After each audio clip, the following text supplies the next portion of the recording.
Ya, halo semuanya. Balik lagi di channel Swatzer Anime.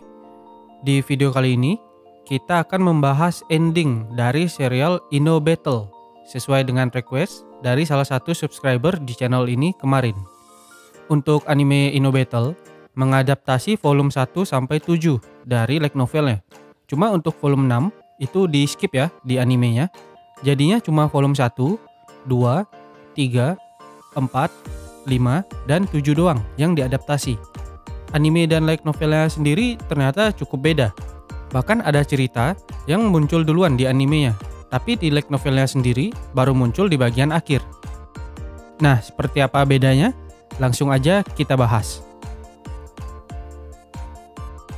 Untuk pembahasan kali ini kita bagi jadi 2 part ya, karena terlalu panjang ternyata durasinya.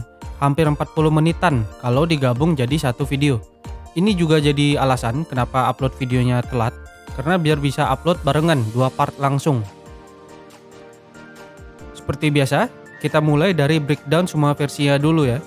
Yang pertama, dari light novelnya, berjumlah 13 volume, terbit dari tanggal 15 Juni 2012 sampai dengan 13 Januari 2018. Kalau kalian mau baca, bisa dari volume 6 yang di skip, atau dari awal volume 1, karena lumayan banyak juga yang beda untuk anime dan light novelnya. Setelah setahun light novelnya rilis, Ino Battle diadaptasi ke manga yang terbit dari tanggal 26 Juli 2013 sampai dengan 26 Februari 2015. Sayangnya untuk adaptasi manganya itu cuma dapat 4 volume dengan 20 chapter aja. Dan untuk cerita manganya sendiri itu nggak tahu ya sampai mana endingnya, karena di internet ini juga jarang yang upload untuk raw maupun translate-nya. Perkiraan sih mungkin sama kayak anime ya endingnya, karena cuma 4 volume doang. Masuk ke adaptasi terakhir yaitu animenya, tayang sebanyak 12 episode dari tanggal 7 Oktober 2014 sampai dengan 23 Desember 2014. Sekarang kita masuk ke pembahasan utama. Kita bahas dikit dulu ya, apa aja yang beda. Jadi di timeline anime dan light novelnya itu beda. Contohnya pas episode Mafuyu bertengkar dengan Kuki, itu kan kalau di anime di episode 4 ya. Kalau di light novelnya itu persis setelah si Ando pulang kencan dengan si Tomoyo di episode 5. Jadi ini alurnya dibalik ya. Dan pas kekuatan tingkat lanjutan si Ando bangkit di episode 8, itu ternyata adegan di akhir volume 1. Nah ini jauh ya diselipin ceritanya. Adegan dari volume 1 bukannya di episode awal, tapi malah di episode 8, di agak pertengahan.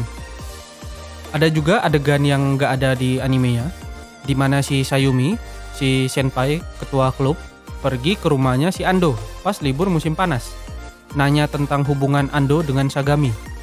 Karena kalau di anime kita tahu ya, kalau si Sagami nyuruh si Sayumi buat dekatin Ando.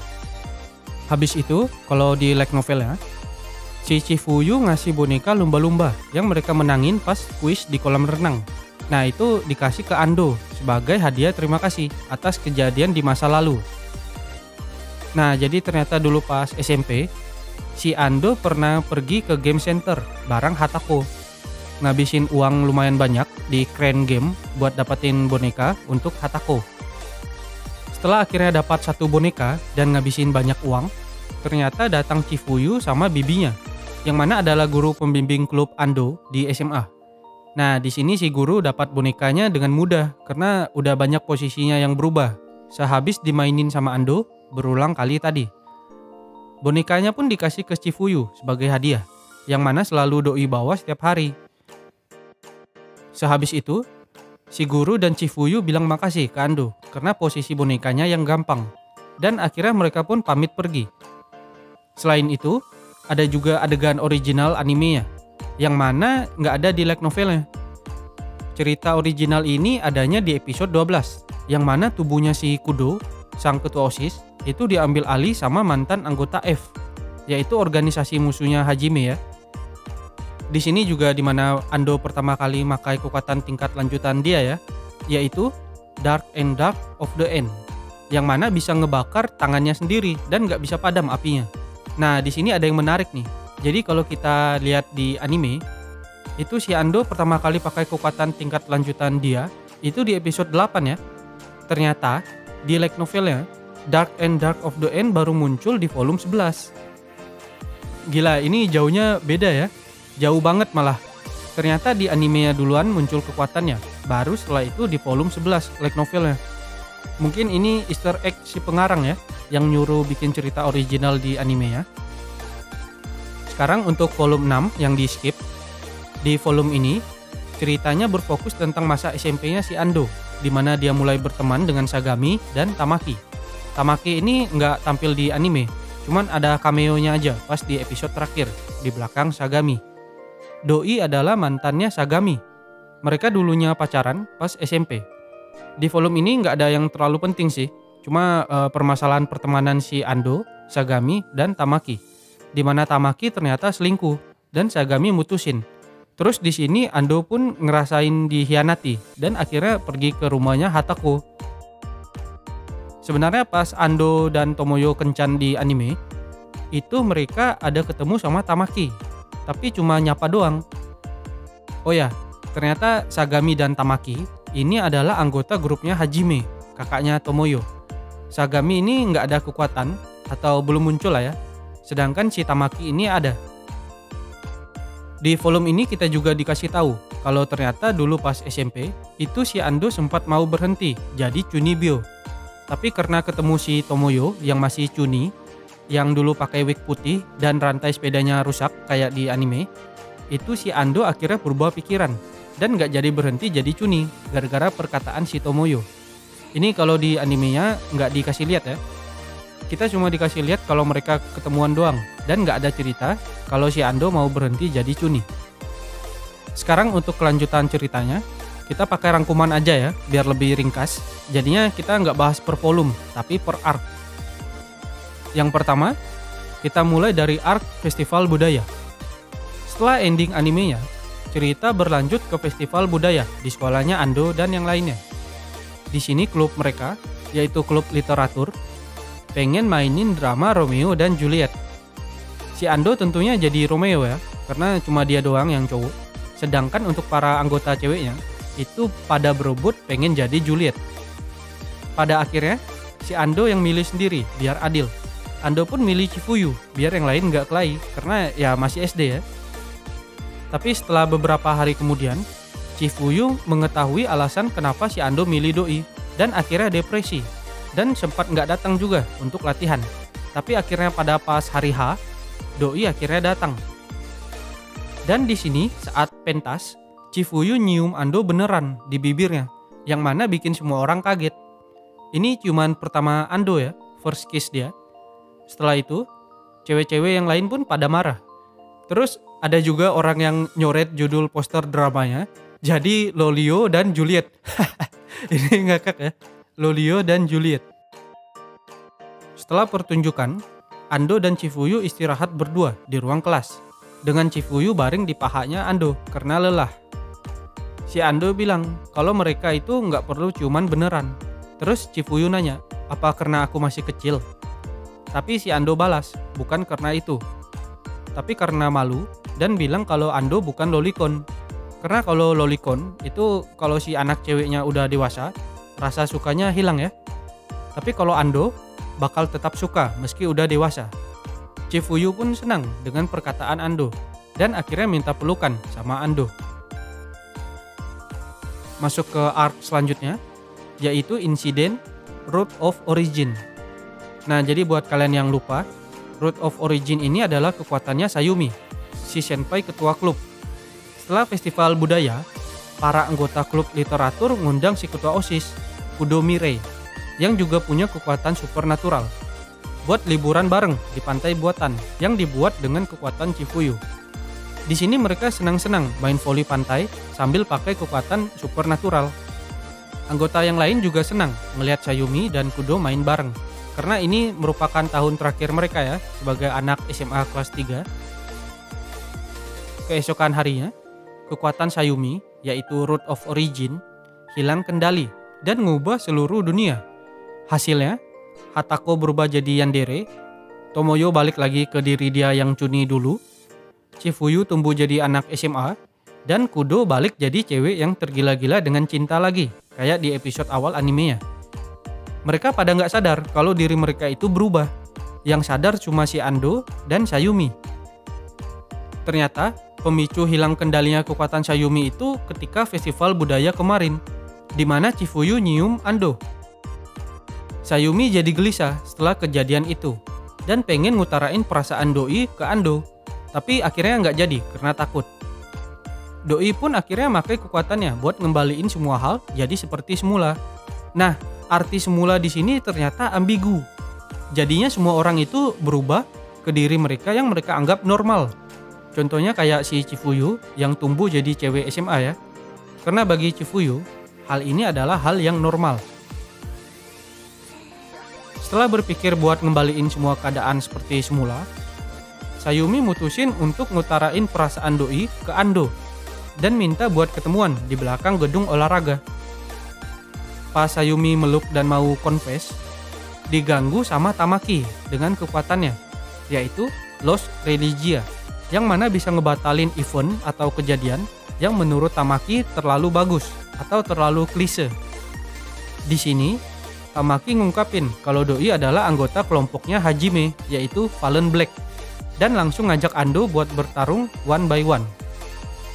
Kita lanjut lagi ke arc selanjutnya, yaitu Dark and Dark versus Lost Religia. Cerita di sini berkaitan dengan volume 6 ya, tentang kenangan Ando, Sagami, dan Tamaki semasa SMP. Di sini ternyata Tamaki pengen balas dendam ke Ando, tapi pas Ando nanya kenapa balas dendamnya nggak ke Sagami, si Tamaki diam.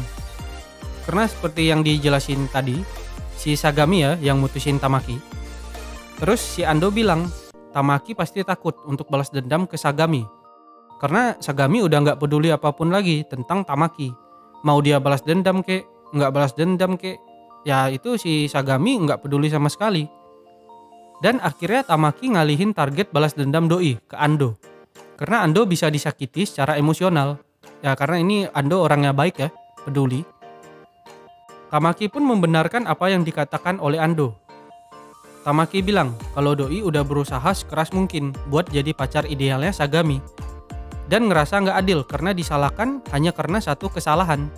Setelah itu, saat bertarung, Ando langsung minta bantuan Chifuyu buat ngirim mereka berdua jatuh ke dalam lubang api kekuatannya, yang mana ini cuma gertakan aja, nggak benar-benar lubang api kekuatannya si Ando.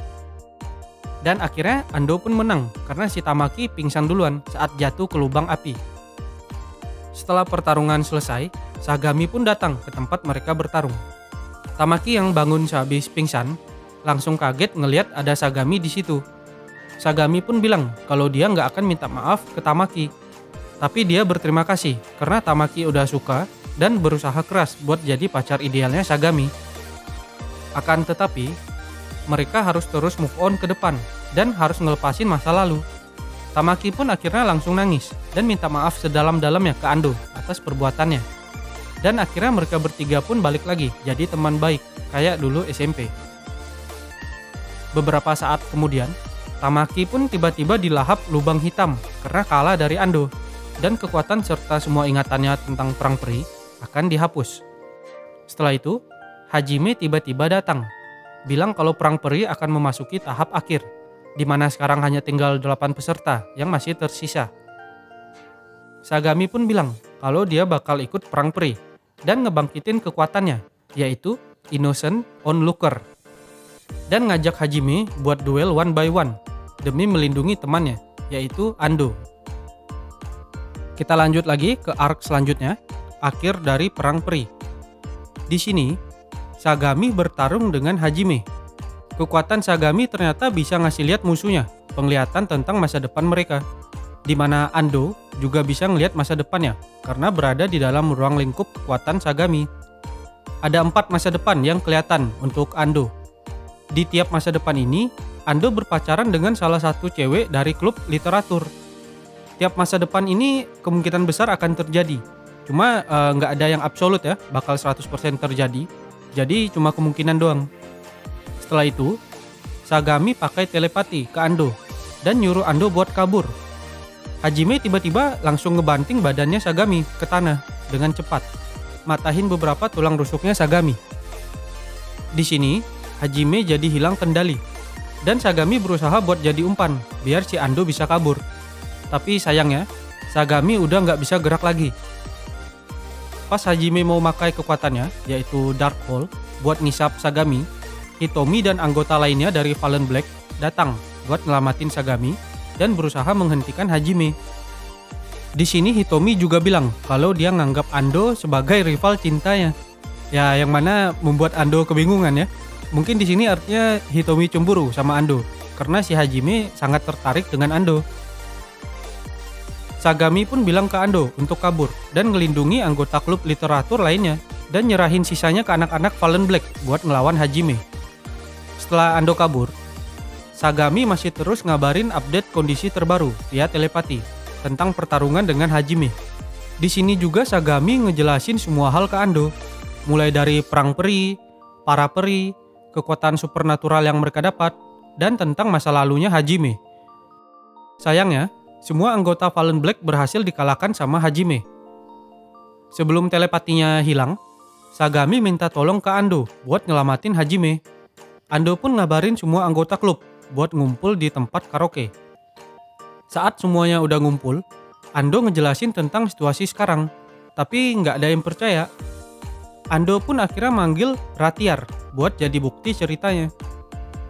Anggota yang lain pun langsung kaget kan melihat sosok Ratiar, yang mana adalah seorang peri, dan akhirnya percaya dengan semua yang dikatakan Ando. Setelah Hajime ngalahin Fallen Black, target selanjutnya adalah mereka, yaitu klub literatur. Kondisinya nggak memungkinkan ya untuk menang, karena si Hajime ini memang OP kekuatannya. Ando dan yang lainnya pun nyusun strategi buat ngelawan Hajime. Tapi anggota klub yang lain itu nggak mau ngelawan Hajime, karena nggak ada alasan untuk mereka bertarung. Di saat yang sama, Hajime menghentikan waktu dunia dengan kekuatannya. Jadinya nggak ada suara dan nggak ada orang yang bisa gerak selain mereka. Saat itu juga, Hajime tiba-tiba muncul di depan mereka. Hajime bilang kalau dia mau ngelawan klub literatur, tapi anak-anak yang lain pada nolak dan bilang nggak ada alasan untuk bertarung. Di sini Ando ngerasa kalau dia udah ngecewain si Hajime karena nolak ajakan Hajime buat bertarung. Ya karena mereka sama Chunibyo ya. Tapi mau nggak mau, Ando tetap harus ngikutin keputusan klub, bukan cuma keputusan diri dia doang. Hajime pun ngejelasin kalau mereka punya banyak alasan untuk bertarung. Alasan yang paling utama adalah karena hidup mereka dikontrol sama Hajime. Hajime bilang kalau dia udah memanipulasi semua ingatan Ando dan yang lainnya menggunakan kekuatan rahasianya. Kekuatan ini memungkinkan Hajime untuk memanipulasi ingatan seseorang dan ngubah cerita hidupnya. Atau ngubah realita lah ya. Fakta kalau mereka semua saling ketemu dan semua yang mereka alami di ruang klub itu semua cuma karya fiksi yang ditulis oleh seorang Hajime. Semuanya pun langsung kaget setelah dengar penjelasan dari Hajime. Dan sebelum pergi, Hajime bilang kalau dia bakal nunggu mereka semua di sekolah saat tengah malam.